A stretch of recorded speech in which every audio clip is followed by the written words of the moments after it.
Bonjour, nous sommes ravis de vous retrouver aujourd'hui samedi pour un nouvel éco-geste. Alors aujourd'hui, nous allons innover. Nous avons décidé de vous proposer chaque samedi une interview d'un acteur de l'économie sociale et solidaire et de l'économie circulaire. En effet, on a eu envie de partir à la rencontre de ces entrepreneurs, souvent des petits entrepreneurs, qui font bouger les lignes et qui inventent les produits et services adaptés à notre monde d'aujourd'hui.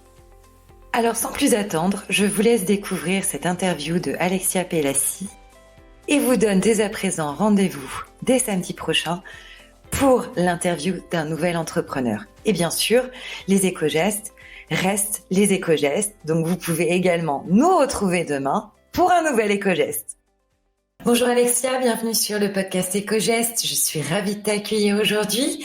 Tu vas nous présenter Meila, donc bienvenue et peux-tu te présenter et nous présenter Meila en quelques mots? Bonjour Sabrina, tout d'abord merci de me recevoir aujourd'hui sur le podcast Éco-Geste. Donc moi c'est Alexia Pelassi, j'ai 28 ans et je suis la fondatrice de Meila, une maison de lingerie fabriquée en France, dont la philosophie est de proposer des pièces à la fois raffinées et conçues pour le bien-être des femmes, et ça passe notamment par des doublures coton pour protéger les parties intimes. Également, nos pièces, nos matières sont naturelles, recyclées ou issues de valorisation de stocks dormants. Alexia, comment as-tu eu l'idée de créer une maison de lingerie, Meila en l'occurrence?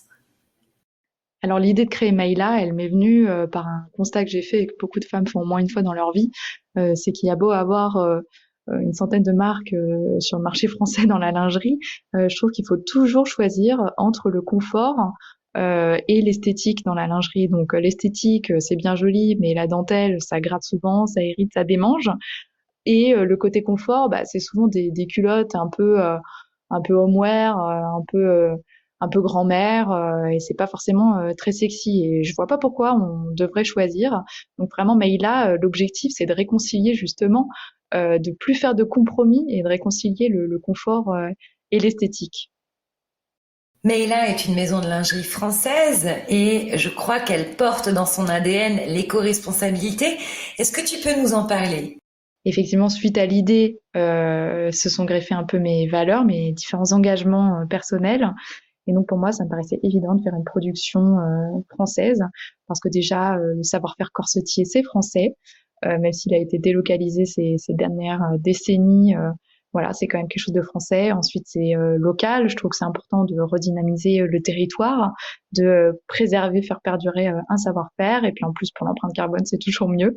Ensuite, les matières sont au maximum naturelles, donc pour la maille coton, recyclées pour le tulle brodé, le tulle lycra. Enfin voilà, il y a plein d'éléments et issus de valorisation de stocks dormants. Donc par exemple, nos bretelles de soutien-gorge sont issues d'un stock dormant d'un fournisseur qui a fermé en 2018.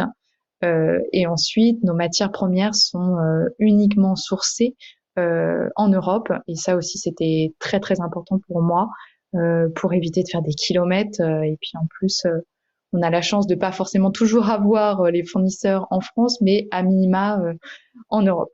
Parfait. Alors moi maintenant, j'aimerais savoir où peut-on trouver Meila? Alors vous pouvez trouver Meila sur internet avec le e-shop, donc www.meila-paris.com. Meila s'écrit M-E-I-L-A. Ensuite sur les réseaux sociaux, donc avec Instagram, Meila Paris tout attaché. Et actuellement, on a lancé une campagne de crowdfunding sur Ulule, donc n'hésitez pas à y faire un tour. Il y a des offres exclusives et elles durent jusqu'au 5 février. Alors, on sait maintenant quoi faire pour la Saint-Valentin. Un grand merci d'avoir participé à ce podcast, Alexia, et très longue vie à Meila. Un grand merci à toi, Sabrina, de m'avoir reçue aujourd'hui sur le podcast Éco-Geste. Vraiment merci.